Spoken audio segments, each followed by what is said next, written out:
Nadyapi puna utita yavanto gokule bhava sasatsa sarvehi maya saye sayhaname ane puna utitaha yavanta gokule bala savatsa sarvehi maya saye sayanhame madhyate puna uttita yavanta gokule bala savatsa sarvehi maya saye sayanhame madhyate puna uttitaha. Matajis. Vanta gokule balaha savatsa sarva evahi maya saye sayanhame madhyapi puna uttitaha yavanto gokule bala savatsa sarva evahi mayat saye sayanhame nadyapi puna uttitaha yavanta whatsoever as many as gokule in Gokula bala boys savatsa along with their calves sarve all eva indeed he because maya asaye on the bed of Maya sayana are sleeping me my na not adya today api even puna again utita have risen. Translation.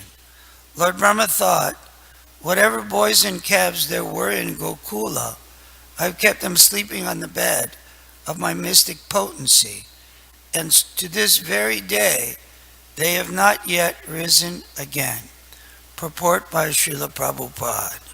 For 1 year, Lord Brahma kept the calves and boys lying down in a cave by his mystic power. Therefore, when Brahma saw Lord Krishna still playing with all the cows and calves, he began trying to reason about what was happening. What is this, he thought. Maybe I took those calves and cowherd boys away, but now they have been taken from that cave. Is this what has happened? Has Krishna brought them back here? Then, however, Lord Brahma saw that the calves and boys he had taken were still in the same mystic Maya into which he had put them. Thus he concluded that the calves and cowherd boys now playing with Krishna were different from the ones in the cave. He could understand that although the original calves and boys were still in the cave where he had put them, Krishna had expanded himself, and so the present demonstration of calves and boys consisted of expansions of Krishna.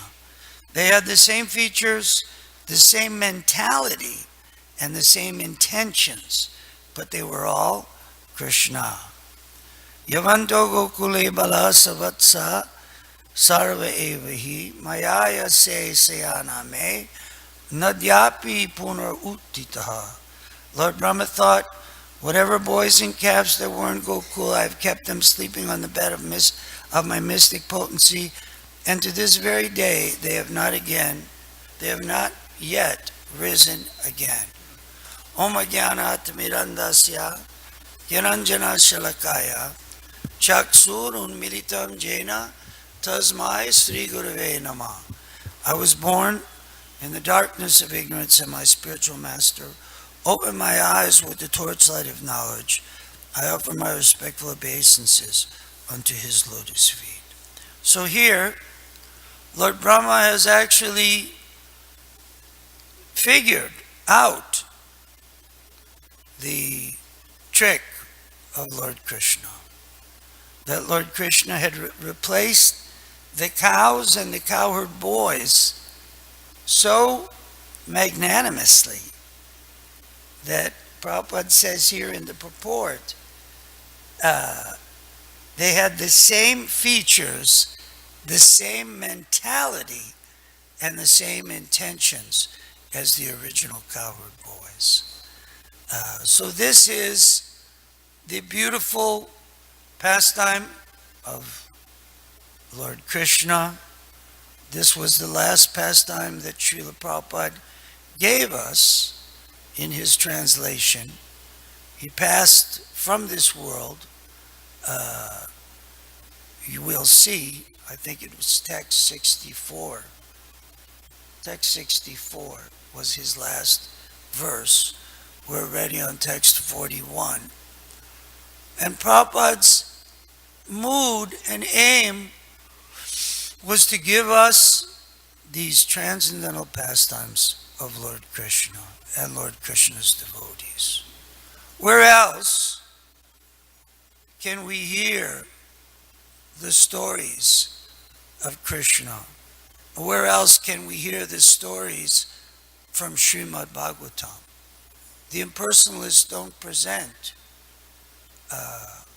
I myself went to the impersonalistic camp before coming to Krishna camp, and there were never pastimes of Lord Krishna. There were never pastimes of the great Vaishnava Acharyas. And you can't have too many pastimes of the light. How many pastimes can you have of becoming one with everything? I guess you could also have a big pastime of becoming one with nothing. Nirvisesa and Sunyavadi. In my college days, I actually studied Hindu philosophy at one point. And they describe in the books that they give that there's two schools of thought that have been going on for thousands and thousands of years. There's Sarvakalpa Samadhi and Nirvikalpa Samadhi. Sarvakalpa Samadhi means the school that explains that God has Sarvakalpa, all qualities. He's Aishvaryasya Samagrasya Viryasya Yashasa Sriya. He's all beautiful, he's all rich, he's all powerful, he's all renounced. He's Bhagawan, all qualities in full. And the other school, which is actually in India today, of course our ISKCON society is working on it, but the majority of people believe in the school of Nirvikalpa Samadhi, that God has no qualities. He has no hands, he has no legs, he has no pastimes, he has no personality. Chaitanas Chaitananam Nityo Nityanam Chaitanas Chaitananam Eko Bahunam Yo Vididati Kaman. Our Vedic literatures tell us that we are eternal and God is eternal. Nityo Nityanam Chaitanas Chaitananam. We have personalities and God is the supreme personality. So where they get this no pastimes no activities. Even sometimes they hear the pastimes of Krishna and they call it some kind of folklore or just stories. But actually, these are pastimes. This is reality. And the pastimes are so magnanimous and so wonderful. We were discussing in the mantra house the other night that thousands and thousands of years ago, there lived a personality whose name was Dhruva. He was a very young boy at the time of the story. He became the grandfather of Prahlad, or Prahlad is his grandfather. He was the grandfather of Prahlad. Somebody in there was a grandfather. You know that one? Somebody was the grandfather. No. Okay. So Dhruva Maharaj was a 5-year-old boy, and he was slighted by his father, the king, Uttanapad. The king Uttanapad had 2 wives. One was named Suruchi and one was named Suniti. Suniti was the mother of Dhruva. Suruchi was his main wife. He was a little bit henpecked, even in those days. And his wife Suruchi had a son named Uttama. So King Uttanapad showed a lot of favor to this young boy, few years old, Uttama. And the older stepbrother was Dhruva. So one day Dhruva went to the kingdom, to the place of the king, and this Uttama was sitting on the lap of King Uttanapad. Suruchi was sitting right there. And King Uttanapad was playing with the little boy. So the little bit elder 5-year-old Dhruva came to sit on Uttanapad's lap and wasn't actually allowed. He was blasted by the, I guess you'd call stepmother, by his father's co-wife, Suruchi, that because you didn't take birth within my womb, you're not qualified to sit on the lap of the king. You'll have to take birth again, and in your next life, if you take birth in my womb, then you could sit on the lap of the king. So Dhruva became very upset. He ran back to his mother, Suniti, to their cottage, and he complained, and she told him that actually there's nothing can be done. He was crying. She said, you have to go to the Supreme Personality of Godhead. And 5-year-old boy, he said, well, where is he? Can you imagine, 5-year-old boy? Where do I find this Supreme Person? She said, you go to the forest. Prahlad Maharaj said the same thing to his father. Vanam gato yad dharamashrayeta. His father asked him, what is the best thing that you've learned from Sanda and Amarka, the 2 great teachers? So he said to his father, oh, Father, best of the demons. Can you imagine? Little boy is calling his father, oh, best of the demons. My kids call me, oh, best of the demon.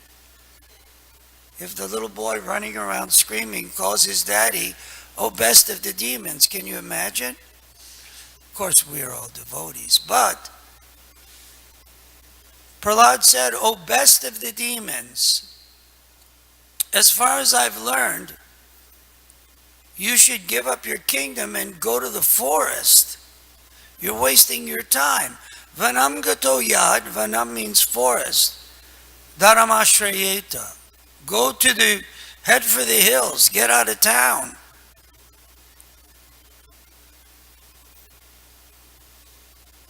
Hiranyakasipu was stunned. Where did the 5-year-old learn this? And of course, we know he learned in the womb from Narada Muni. His mother was taken to the ashram. So similarly, Dhruva said, okay, I'll go to the forest and meet God. Where's God stay? He's in the forest. So he went to the forest, and who comes? Trying to discourage him? Narada Muni. And Narada Muni talked to him and said, it's not necessary. This isn't a very important thing. You're a very young boy. And he persisted. This is the nature of the material world. Akama sarvakama va mokshakama udaridi. Tivrena bhakti yogena yajeta purusham param. Whether one is akama, has no material desires, no lust. Akama sarvakama, whether one is full of lust. Mokshakama, or whether one wants liberation. Akama sarvakama va mokshakama udaridi tivrena bhakti yogena yajeta purusham param. One should take to the process of devotional service. So Dhruva persisted that no, I want the kingdom. I want better than the kingdom of my father. So ultimately, Narada Muni told him, he saw this boy is full of material desires. Krishna will protect you. Go ahead. You just chant this mantra. And he gave him the divine mantra, Om Namo Bhagavate Vasudevaya. You may ask, why did he not give him the mantra, Hare Krishna, Krishna Krishna, Hare Hare, Hare Rama, Rama Rama, Hare Hare. He gave them Om Namo Bhagavate Vasudevaya, which is actually the same thing. I've told this story before, that when I was in the National Forest, while I was in college in the summer, I wanted to be a devotee of Krishna, but I couldn't quite identify with the Hare Krishnas. Somehow it was a little embarrassing. Some people were doing strange things. They looked a little strange. So I also wouldn't chant Hare Krishna. I was up in the National Forest. I'd light some incense early in the morning before anybody else got up to do our work, summer job, cleaning the cabins and getting the tourist site ready. And I would chant, Govinda Jai Jai Gopala Jai Jai Radha Raman Hari Govinda Jai Jai Govinda Jai Jai Gopala Jai Jai. So I wasn't a Hare Krishna, I was a Govinda Jai Jai. By Krishna's grace, my roommate's sister was a brand new devotee. She just passed away last week, Mataji Shankari. And she was a young lady, maybe a year or two older than us boys. And she came to stay with her brother. There was some trouble for her. She left LA, the community, and came and stayed with us by Krishna's grace. And convinced me Govinda Jai Jai is fine, but Hare Krishna is most powerful mantra. And she was chanting Hare Krishna. Very brilliant, beautiful young lady. So I figured, okay, I'll chant Hare Krishna. Of course, if you chant Govinda Jai Jai, if you chant Om Namo Bhagavate Vasudevaya, if you chant Govinda Mari Purusham, you'll still reach the goal of Krishna consciousness. You'll still reach Krishna. But easiest is chanting Krishna, Krishna, Krishna. So Dhruva Maharaj, he chanted, and his chanting was so powerful, he also performed great austerities and penances. Tapyante lokatapena sarva prayasojana paramaradhanam taddi parushasya kilatmana. Tapyante lokatapena. Devotees live a life of austerity and penance. Tapyante lokatapena sarva prayasojana. The saints have recommended. But their austerity and penance is for the fallen living entities. Not so we'll get a better body, or we get a kingdom, or we get a new car. Please, Lord, bless me that I can get a better car. Please, this air conditioner does not work properly. Oh Lord, give me some better tasting bread. Forgive me for trespassing everywhere I go. The devotee is praying as Prahlad Maharaj himself prayed. Yadi dasyasi me kaman varam tvam vardarshaba kamanam ridi asamroham bhavatastu vanevram. O my Lord, best of the givers of benediction, if you would all want to bestow a benediction upon me, I pray to you from within the core of my heart that there be no more material desires. This was Dhruva's prayer. Finally, when Prishnigarbha came, after his great austerity and penance, he said, Swamin kritartosmi varam nayache. I was looking for broken pieces of glass, and I found the greatest jewel, Krishna consciousness. He was finally convinced. But during the time of his austerity and penance, in the first month, he ate only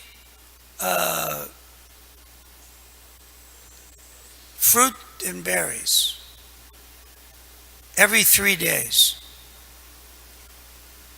The second month, he went a little more austere.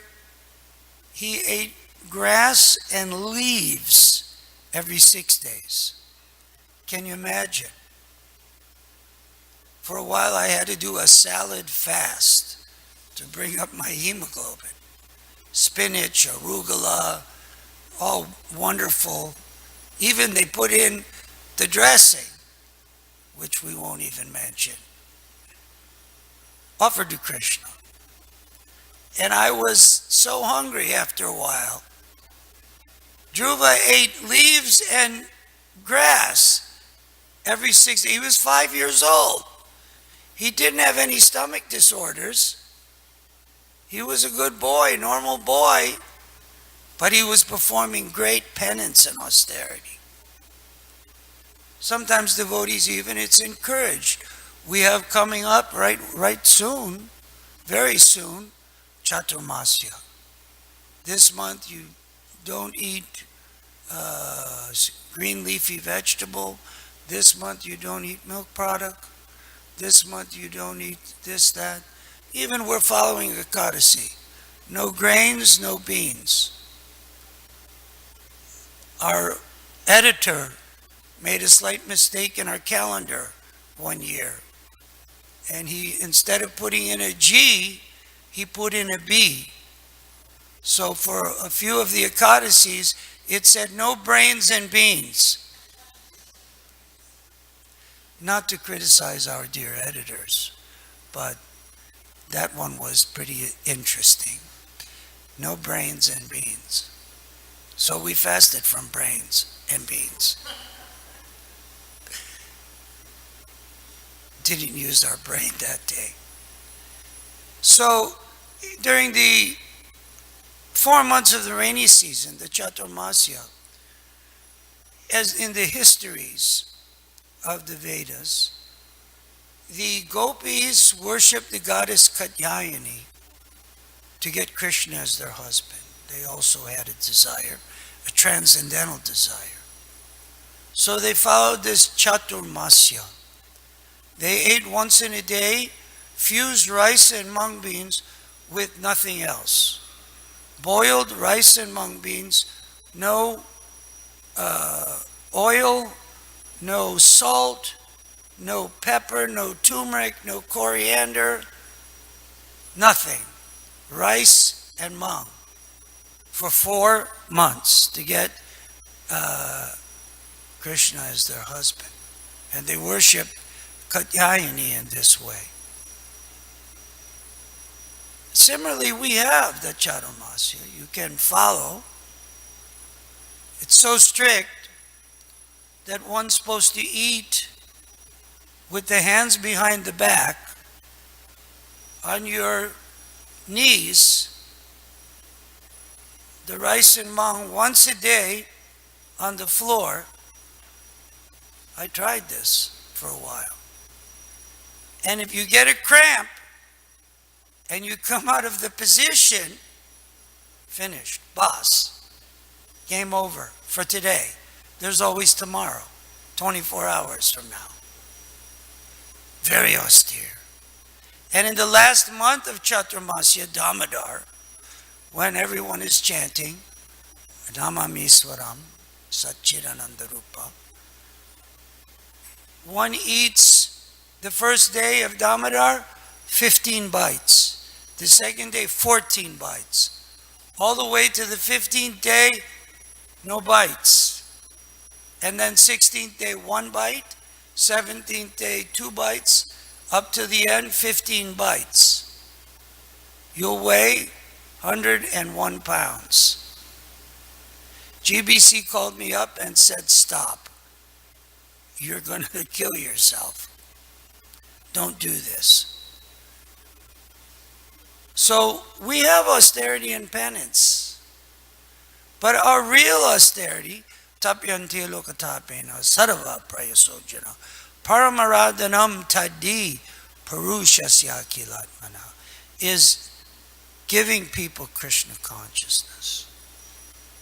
And then you can eat rice and dal and sabji and chapatis and every so often pakoras and sweet rice and Sunday feast. There was a morning walk I was so fortunate to be on.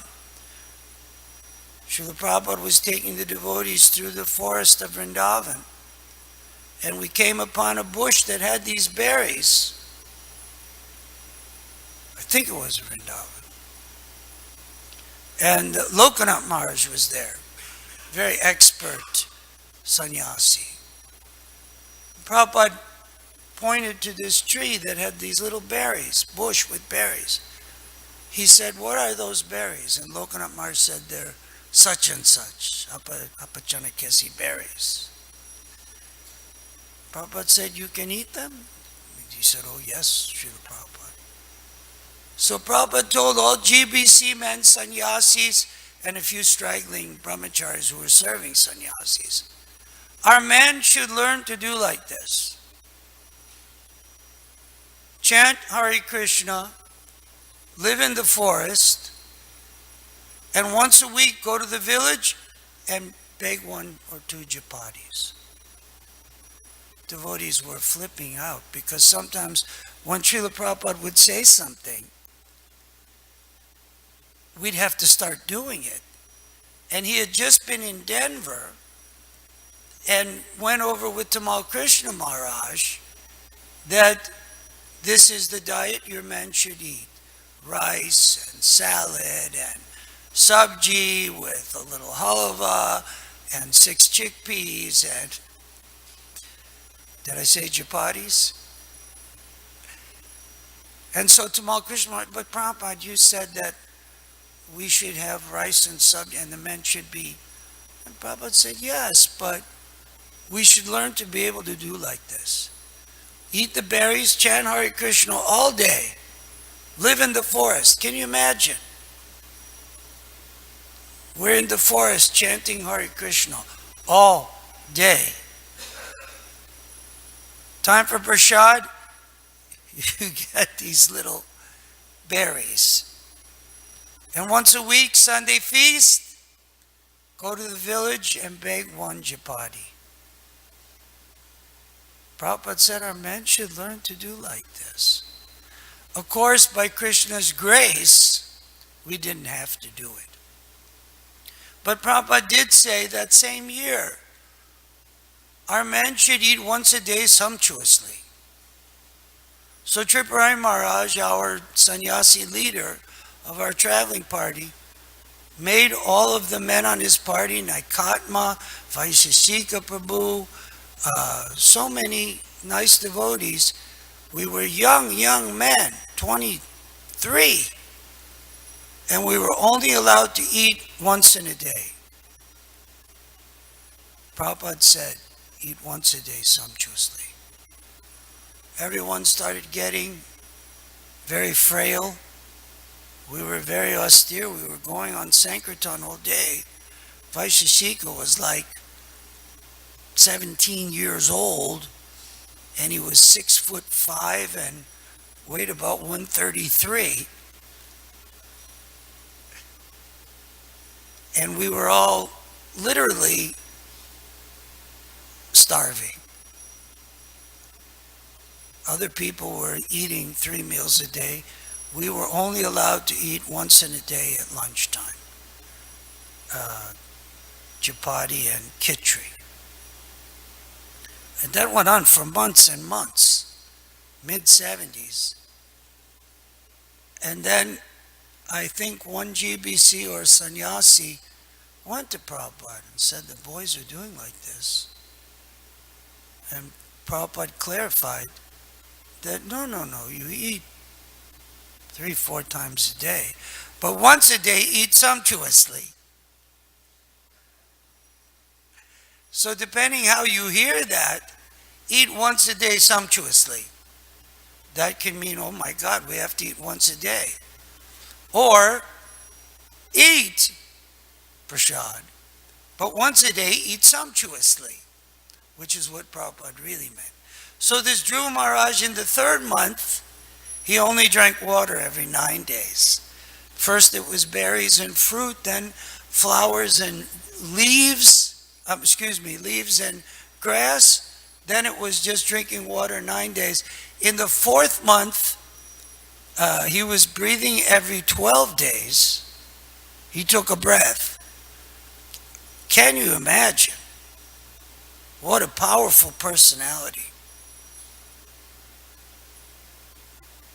Srila Prabhupada had said you only have so many breaths to live, not years. You have so many breaths to take. So if you live a life running after sense gratification, you're calling death near. Better to slow the breath. You only have so many breaths to take.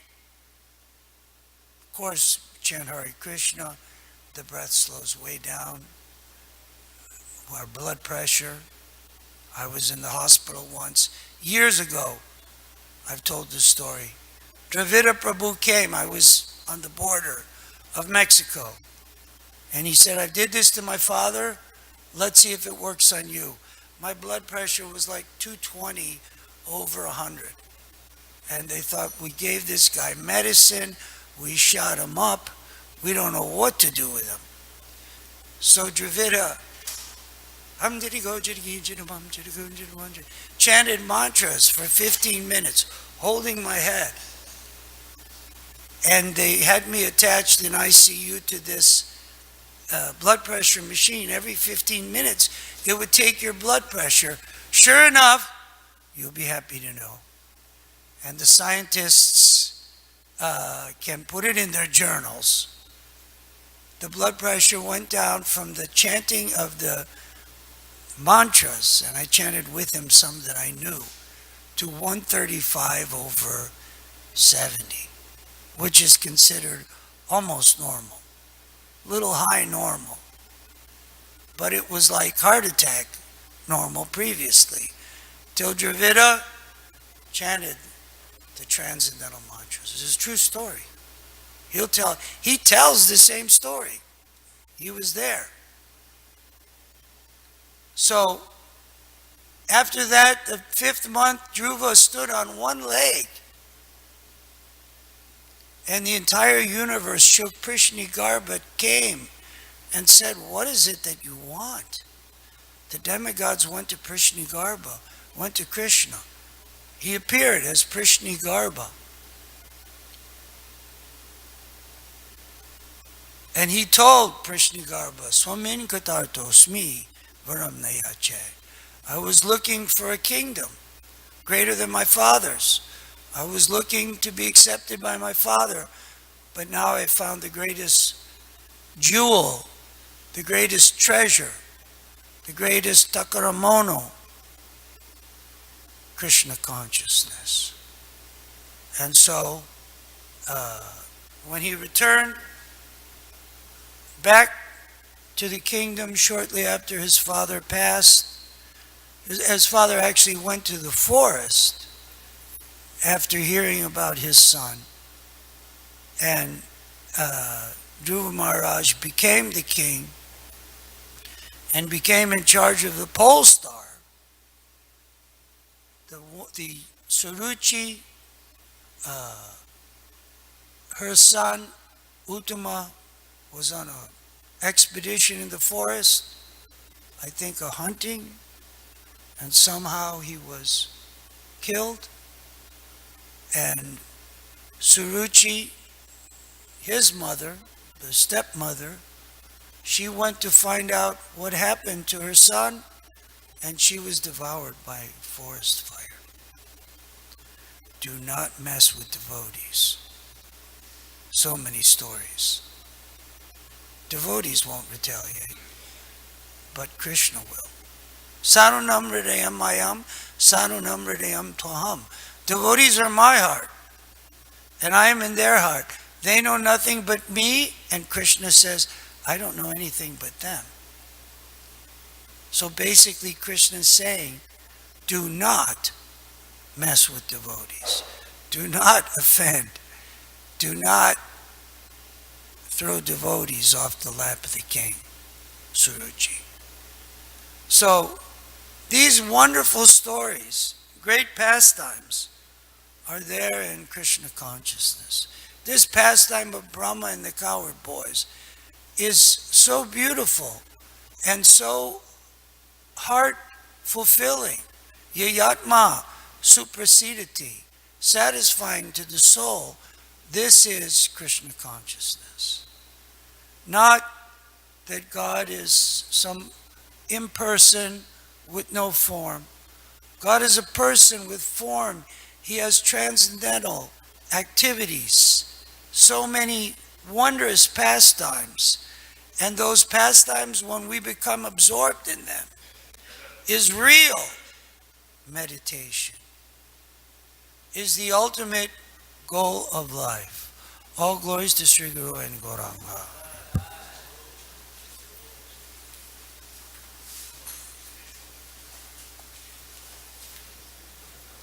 Okay, that's 8:15 sharp. Okay. I also like to say about chanting Hare Krishna, Hare Krishna. Yeah. I chant Sri Krishna Sharanam Mama, Sri Krishna Sharanam. Say it again. Krishna Sharanam. Sri Krishna Sharanam Mama. Sri Krishna Sharanam. Very nice. Yeah. But so, chanting Hare Krishna is also nice. Yeah, I know. Try some. I do. Try some and then buy some. I do both. Try some and buy some. Those are songs by George Harrison. First try some, then buy some. Isn't it? I think that's our motto. Is try some, then buy some. Should we have announced the how big is it? Om Namo Bhagavate Vasudevaya. That would work. Turn off the lights. They were trying to